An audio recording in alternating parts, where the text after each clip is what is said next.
Assalamualaikum dan salam sejahtera. Anda sedang menonton Buletin Kementerian Perdagangan Dalam Negeri dan Kos Sara Hidup bersama saya, Azia Bahri.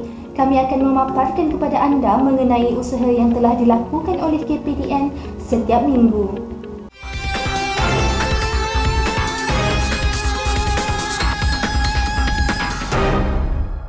Kajang 3 November 2023. Yang berhormat Senator Puan Hajiah Fuziah binti Saleh, Timbalan Menteri Perdagangan Dalam Negeri dan Kos Sara Hidup meluangkan masa dengan turun padang bagi melakukan pemeriksaan dan pemantauan harga barang di Pasar Awam Presin 8 Putrajaya dan Pasar Awam Kajang, Selangor. Tujuan pemeriksaan dan pemantauan ini dilaksanakan bagi meninjau situasi semasa yang berlaku di lapangan berhubung penjualan ayam susulan penamatan subsidi dan kawalan ke atas harga ayam bermula 1 November 2023 yang lalu.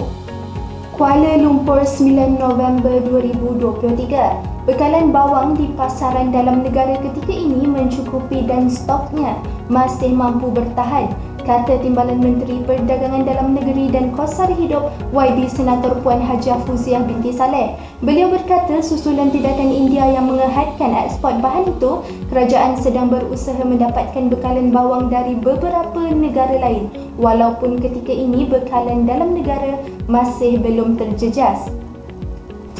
Ipoh 10 November 2023. Harga ayam di Perak masih murah selepas kerajaan mengumumkan pengapungan harganya mulai 1 November yang lalu.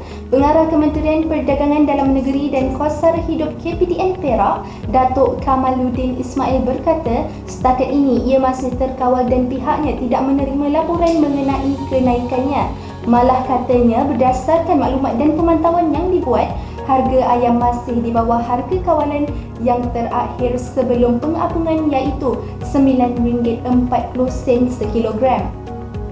Port Dickson 11 November 2023. Sebanyak 38,200 liter minyak diesel bernilai RM82,130 dirampas dalam serbuan Optiris di sebuah jeti persendirian yang terletak di Pasir Panjang. Pengarah Kementerian Perdagangan Dalam Negeri dan Kos Sara Hidup KPDN Negeri Sembilan, Muhammad Zahir Mazlan berkata, minyak diesel berkenaan telah dirampas pasukan Biro Jenayah Hidupan Liar atau Perisikan Siasatan Khas, Jabatan Keselamatan Dalam Negeri dan Ketenteraman Awam, Polis Diraja Malaysia, Bukit Aman. Kes kemudiannya telah diserahkan kepada pasukan penguat kuasa KPDN Port Dickson di lokasi kejadian.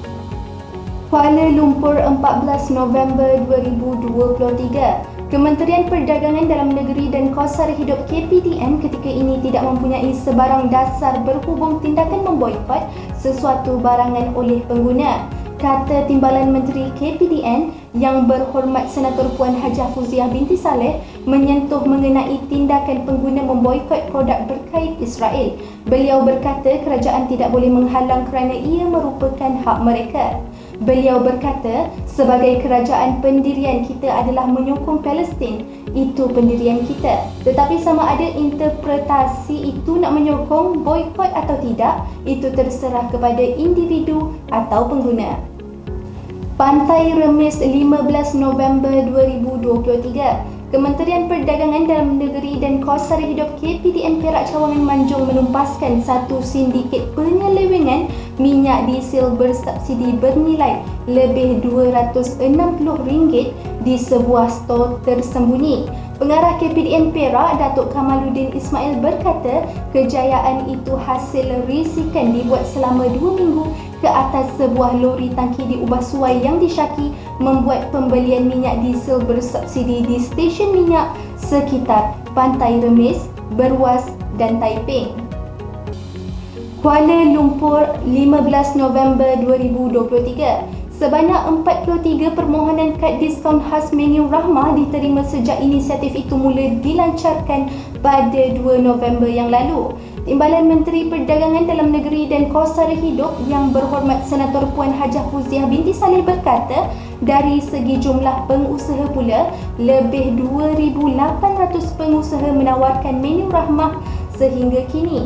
Mengharapkan menu Rahmah ini dapat berterusan meskipun tanpa bajet daripada kerajaan dan hanya berdasarkan kepada kerjasama rakan strategi. Sekarang ini ada 6 pasaraya dan diharapkan dapat memastikan kelangsungan program Menu Rahmah.